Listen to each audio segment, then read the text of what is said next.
Hello friends, आप देख रहे हैं आपका चैनल शेयर बाजार विद आयुष और बात करेंगे इस वीडियो में इन्फोसिस के ऊपर। तो दोस्तों, इन्फोसिस के जल्द ही चौथी तिमाही के Q4 के नंबर्स निकल के आने वाले हैं और कंपनी जो है वो डिविडेंड की भी घोषणा करने वाली है। इस वीडियो में दोस्तों बात करेंगे कंपनी कब डिविडेंड देने वाली है, लेकिन उससे पहले सबसे इंपॉर्टेंट Q4 का प्रीव्यू, बिकॉज किस तरह के नंबर्स यहाँ पे बाजार एक्सपेक्ट करके चल रहा है और किस तरह के नंबर्स कंपनी पेश कर सकती है, वो दोस्तों इस वीडियो में समझेंगे। तो वीडियो को पूरा जरूर देखिएगा। फर्स्ट टाइम फ्रेंड्स अगर अपने चैनल को विजिट किया है, चैनल को जरूर सब्सक्राइब आप लोग कर लीजिएगा। दोस्तों, पिछला जो एक महीना डेफिनेटली रहता हुआ नजर आया है। अगर मैं बात करता हूँ इन्फोसिस के बारे में, तो कह सकते हैं कि ठीक है, स्टॉक 6% के आसपास गिरता हुआ नजर आया।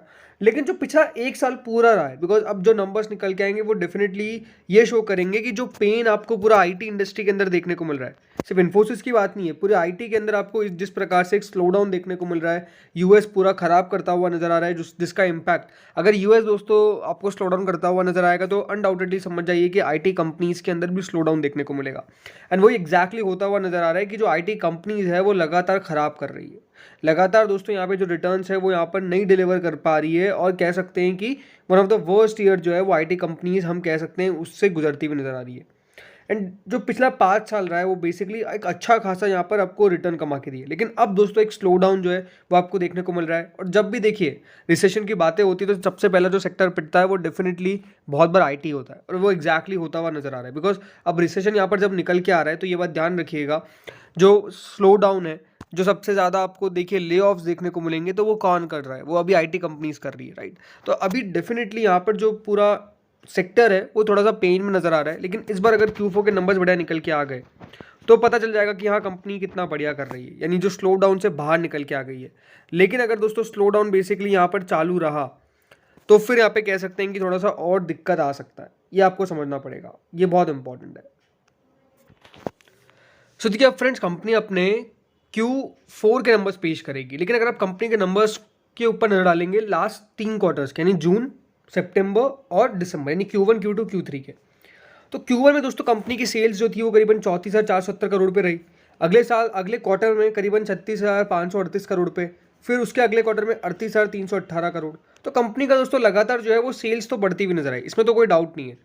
लेकिन जो कंपनी का ऑपरेटिंग प्रॉफिट है और जो कंपनी का दोस्तों उसके बाद निकल के आता है PAT, profit after tax, net profit जिसकी हम बात करते हैं, तो वहां पर थोड़े से कंसर्न्स आना चालू हुए थे Q1 से। बिकॉज उससे पहले आप नजर डाल सकते हैं कि जो कंपनी का Q3 था पिछले साल का, उसमें करीबन कंपनी दोस्तों 5822 करोड़ का मुनाफा पोस्ट किया। उसके बाद जब Q4 के नंबर्स निकल के आए पिछले साल के, तो कंपनी का मुनाफा कम हो गया, 5695 करोड़ पे आ गया। फिर उसके अगली बार जब कंपनी ने Q1 के नंबर्स पेश किए तो वहां पर कंपनी का मुनाफा और कम हो गया, 5362 करोड़। तो ये जो 3 क्वार्टर्स थे यहाँ पर तो बहुत पेन देखने को मिला, बिकॉज नंबर्स काफी खराब आते गए। लेकिन उसके बाद से फिर नंबर सुधरे, फिर करीबन कंपनी ने 6000 करोड़ का मुनाफा पोस्ट किया, फिर 6586 करोड़ का मुनाफा पोस्ट किया। तो जो नंबर्स है दोस्तों ओवरऑल अगर आप नोटिस करेंगे तो डेफिनेटली Q1 Q2 और Q3 के अंदर कंपेरेटिवली ग्रोथ दिखती हुई नजर आई, और वो सबसे इंपॉर्टेंट था। बिकॉज ये कुछ क्वार्टर्स जो है वो खराब बीत रहे थे, लेकिन इसके बाद कंपनी थोड़ा थोड़ा करके ट्रैक पे आना चालू हुई। Q1 के बाद Q2 के नंबर्स थोड़े उससे बेहतर निकल के आए, फिर Q3 के उससे बेहतर निकल के आए। इसी बीच कंपनी ने बायबैक का भी अनाउंस कर दिया। तो अनडाउटेडली कंपनी ने कोशिश पूरी करी कि किस तरह से इन्वेस्टर का कॉन्फिडेंस हम रख सके, किस तरह से जो इन्वेस्टर है उसका पैसा बढ़ता रहे, इसकी कंपनी ने पूरी कोशिश करी, बायबैक का अनाउंसमेंट किया। यही अगर आप देखेंगे तो आईटी कंपनीज बायबैक भी जरूर कर रही है। इन्फोसिस ने किया, उससे पहले TCS ने किया। ये बात अलग है कि जिस बायबैक का प्राइस ये लेके आए वो अभी तक डेफिनेटली अचीव नहीं हो पाया, बट कंपनी अपनी तरफ से तो कोशिश कर रही है। तो Q1 Q2 Q3 के नंबर्स हमने बात की। अब बात करते हैं कि Q4 के नंबर्स किस तरह के निकल के आ सकते हैं।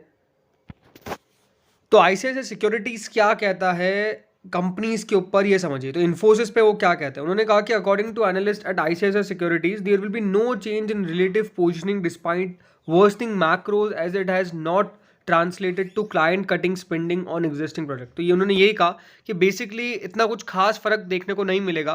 कंपनी जो है भली काफ़ी दिक्कतें आ रही है, काफ़ी मैक्रो इकोनॉमिक चैलेंजेस आ रहे हैं, बट उसके बावजूद भी कोई क्लाइंट कटिंग नहीं कर रही है, स्पेंड ऐसा नहीं है कि नहीं कर रही है अपनी एग्जिस्टिंग प्रोजेक्ट्स पे। कंपनी डेफिनेटली लगातार वो कर रही है।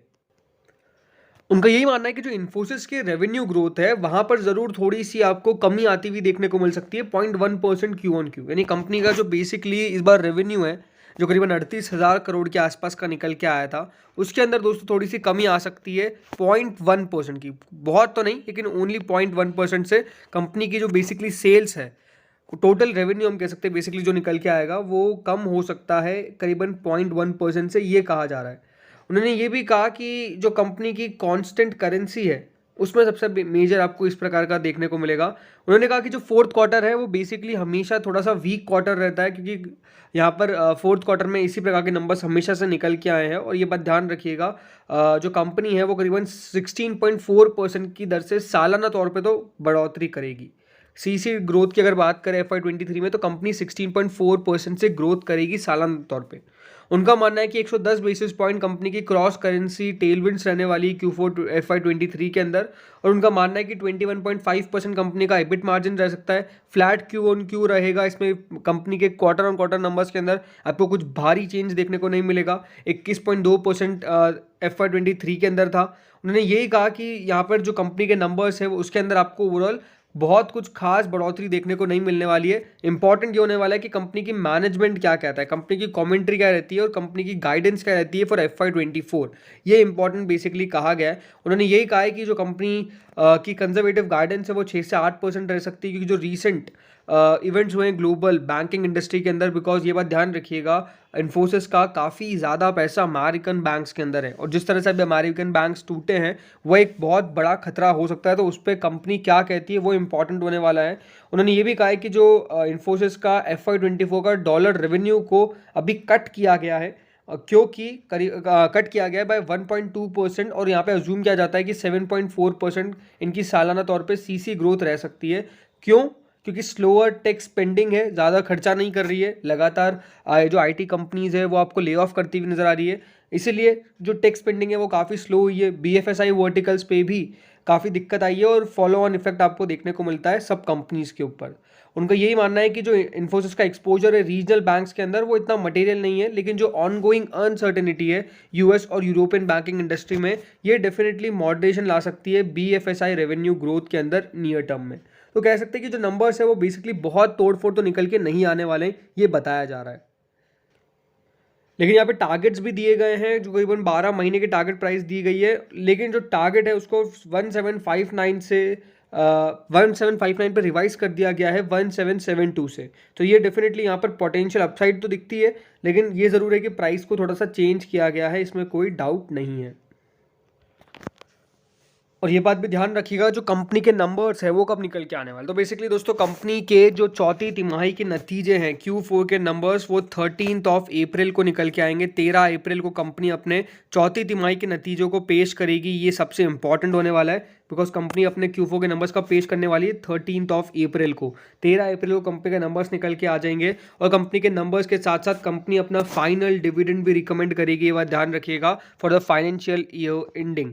सो 31 मार्च 2023 यानी इस साल का कंपनी का फाइनल डिविडेंड निकल के आने वाला है। कब आने वाला है? 13 अप्रैल को। 13 अप्रैल को कंपनी अपने नंबर्स यहाँ पे मार्केट में साझा करेगी और फाइनल डिविडेंड की भी पेशकश करने वाली है, ये कंपनी ने बेसिकली बता दिया है। तो डेफिनेटली काफ़ी इंपॉर्टेंट होने वाला है नंबर्स किस तरह के निकल के आते हैं। जो मैंने बताया आपको उससे ये लगता है कि कंपनी के नंबर्स फ्लैट रहने वाले हैं, कुछ खास आपको चेंज देखने को नहीं मिलेगा कंपनी के नंबर्स के अंदर।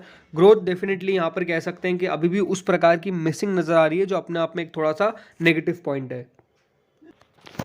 सो बहुत इंपॉर्टेंट होने वाला है नंबर्स, बिकॉज नंबर से ये बात ध्यान रखिएगा इसकी तेज़ी और गिरावट तय करेंगे। और बिल्कुल अब अगले हफ्ते से नंबर्स निकल के आने वाले, 13 अप्रैल निकल के आने वाली है, तो बिल्कुल आपको चैनल पे सबसे पहले मिल जाएगा कि नंबर्स किस तरह के निकल के आए। तो चैनल को सब्सक्राइब, नोटिफिकेशन बेल को प्रेस करके जरूर जाइएगा। इस वीडियो में तो इतना ही था, होपफुली वीडियो बढ़िया लगा होगा। Thank you.